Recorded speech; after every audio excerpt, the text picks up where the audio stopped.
नमस्कार मित्रांनो, welcome to MPSC point. मित्रांनो, येणाऱ्या 2 फेब्रुवारीला तुमची कंबाईनची एक्झाम आहे. या एक्झाममध्ये करंट अफेअर्सचे तुम्हाला 15 प्रश्न विचारले जातील. तर बघा, आपली जी करंट अफेअर्सची बॅच आहे त्यातील काही व्हिडिओज मी तुमच्यासाठी इथे फ्रीमध्ये अवेलेबल करून देतो आहे, कारण परीक्षा जवळ आहे, तुम्हाला त्याची मदत होईल. या व्हिडिओमध्ये तुम्हाला संपूर्ण 2023 या वर्षातील तसेच संपूर्ण 2024 या वर्षातील महत्त्वाच्या अंतरिक्ष घडामोडी या व्हिडिओमध्ये मिळणार आहेत. सो व्हिडिओ काळजीपूर्वक बघा, याची तुम्हाला एक्झाममध्ये मदत होईल. आता बघा, हा जो व्हिडिओ आहे तो स्पेशली बॅचसाठी होता, त्यामुळे काही शब्द त्यामध्ये बॅच रिलेटेड असू शकतात. सो तुम्ही फक्त तुमच्यासाठी जो महत्त्वाचा कंटेंट आहे तो बघा आणि व्हिडिओ कंटिन्यू शेवटपर्यंत बघा. सो चला तर आजच्या व्हिडिओला सुरुवात करूया. मित्रांनो, अंतरिक्ष घडामोडीमधील पहिली घडामोडी आपण बघूया. चंद्रयान-3. बघा, आता यावरती क्वेश्चन येण्याचे चान्सेस खूप जास्त आहेत, त्यामुळे याच्याविषयी अजून डिटेल जर तुम्हाला करता आलं कुठल्याही पुस्तकामध्ये किंवा पण ते करा, आणि जर नसेल तरी एवढंच सफिशियंट आहे मी म्हणेल, कारण याच्या बाहेर शक्यतो क्वेश्चन गेला तर तो कुणालाच येणार नाही. बघा, चंद्रयान-3 23 ऑगस्ट 2023 रोजी संध्याकाळी 6:04 चंद्राच्या दक्षिण ध्रुवावर उतरलं. आणि कधी लॉन्च झालं होतं तर 14 जुलै रोजी. पोहोचलं कधी? 23 ऑगस्ट 2023 रोजी. ओके, श्रीहरिकोटा येथून ते लॉन्च झालेलं होतं. त्याचं वेट 3900 किलो एवढं होतं. प्रक्षेपक जो होतं त्यासाठी तर ते LV-M3-M4 नावाचं प्रक्षेपक होतं. प्रक्षेपक पाठच करून घ्या डायरेक्टली मी म्हणेल, कारण विचारलं गेलेलं आहे बऱ्याच PYQमध्ये. मित्रांनो, 23 ऑगस्ट रोजी ते पोहोचलं, त्यामुळे या दिवसाला राष्ट्रीय अंतराळ दिवस म्हणून घोषित केलं, नॅशनल स्पेस डे म्हणून. आणि ही जी चंद्रयान मोहीम होती तिचे संचालक P. विरुथवेल हे होते. बघा, चंद्रयान-3 ज्या ठिकाणी पोहोचलं किंवा लँड झालं तर त्याला शिवशक्ती पॉईंट असं नाव देण्यात आलेलं आहे, अशी घोषणा केलेली आहे ऑलरेडी. चंद्र आणि पृथ्वीचं अंतर 3,84,400 किलोमीटर एवढं आहे.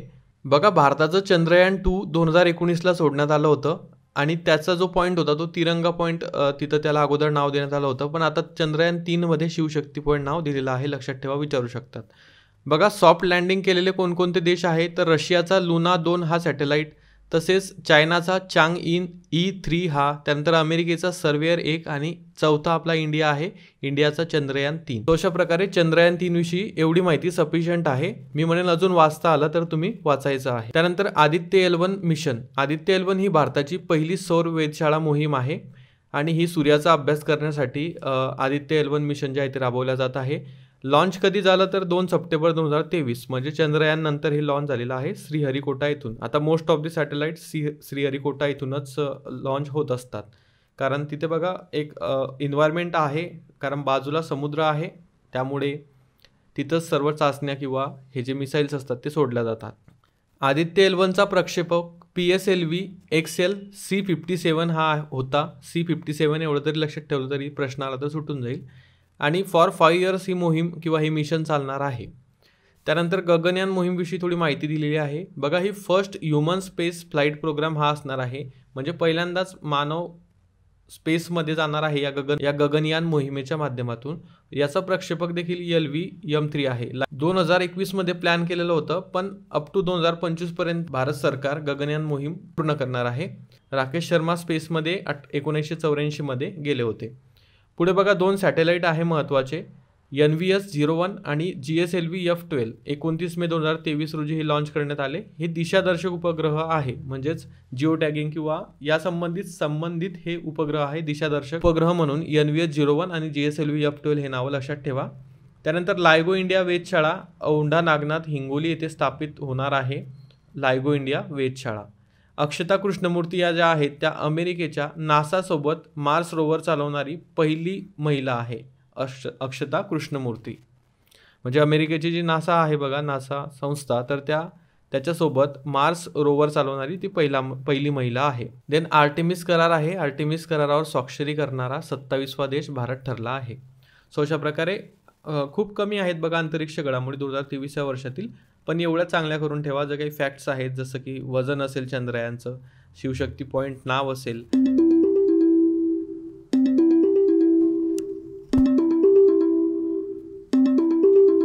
अशा प्रकारे या अंतरिक्ष घडामोडी आपल्यासाठी महत्त्वाच्या आहेत. एवढ्या जरी एक्झाम दृष्टीने तुम्ही केलं तरी सफिशियंट ठरतील.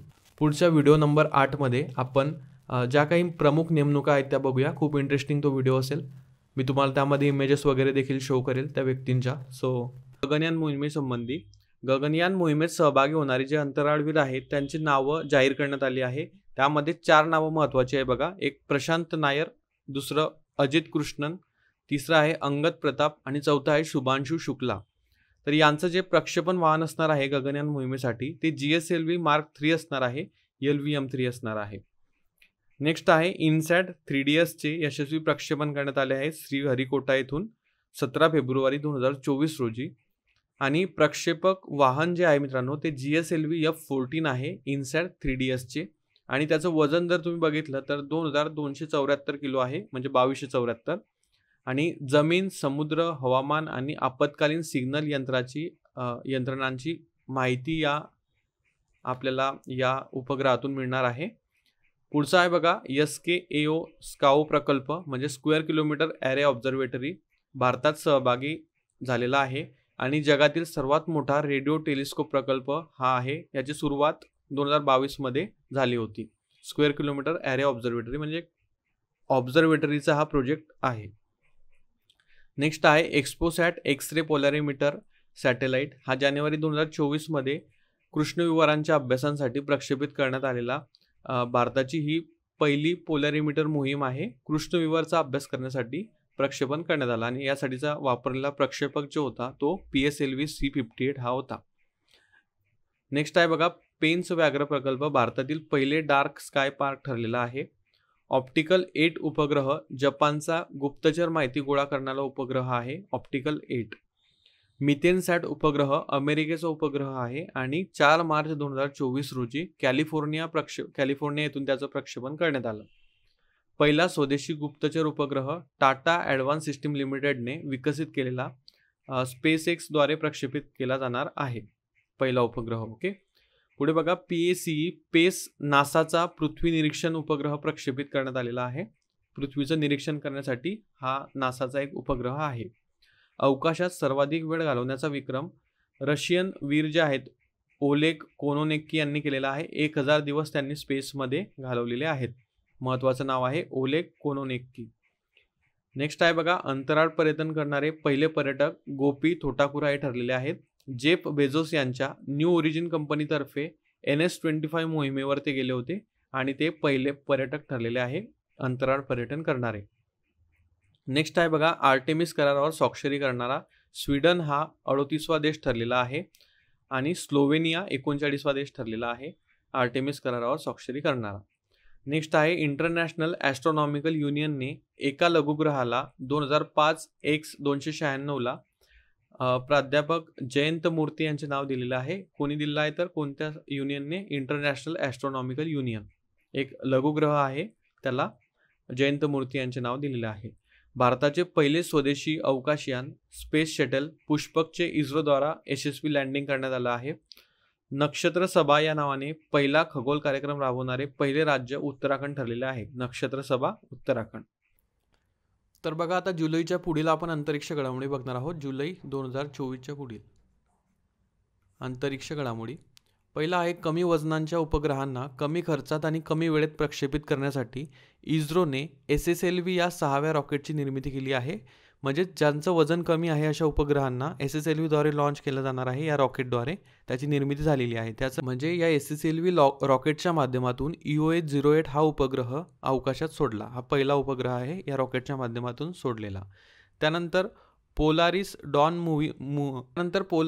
मोहीम ही जी मोहीम आहे मित्रांनो ती अमेरिकेच्या SpaceXची आहे आणि ही जगातील पहिली खाजगी स्पेस वॉक मोहीम आहे. पोलारिस डॉन अमेरिका SpaceXची जगातील पहिली खाजगी स्पेस वॉकची मोहीम. स्पेस झोन इंडियाने ऑगस्ट 2024 मध्ये वातावरणातील परिस्थितीवर संशोधन करण्यासाठी रुमी 1 हा रियुजेबल रॉकेट प्रक्षेपित केले. कोणी केले? स्पेस झोन इंडियाने ऑगस्ट 2024 मध्ये. चामरान 1 उपग्रहाचे प्रक्षेपण इराण देशाने केले. इराणचा चामरान 1 उपग्रह आहे लक्षात ठेवा. टॅनेजर 1 उपग्रह नासाने केले. मार्स ओडिसी नासा 1,00,000 प्रदक्षिणांचा टप्पा पूर्ण केला. मार्स ओडिसी नासाचा एक उपग्रह आहे तर त्याने मार्सभोवती 1,00,000 प्रदक्षिणा म्हणजेच रिव्हॉल्युशन्स पूर्ण केल्या. 23 ऑगस्ट रोजी राष्ट्रीय अंतराळ दिन आपण साजरा करत असतो. 30 मे 2024 रोजी आर्टेमिस करारावर स्वाक्षरी करणारे 41वा देश पेरू आणि 42वा देश स्लोवाकिया हा ठरलेला आहे. भारत या करारावर साईन करणारा 27वा देश ठरला आहे. इस्रो आणि फ्रेंच राष्ट्रीय अंतराळ संस्था CNES म्हणजेच तृष्णा मिशन त्यांनी लॉन्च केलेलं आहे. CNES आंतरराष्ट्रीय फ्रेंच राष्ट्रीय अंतराळ संस्था आहे आणि इस्रो या दोघांनी मिळून तृष्णा मिशन सुरू केलेलं आहे. अशा प्रकारे या 2023 आणि 24 मधील महत्त्वाच्या काही अंतरिक्ष घडामोडी आहेत. सो आय होप तुम्हाला व्हिडिओची मदत होईल. Thank you for watching.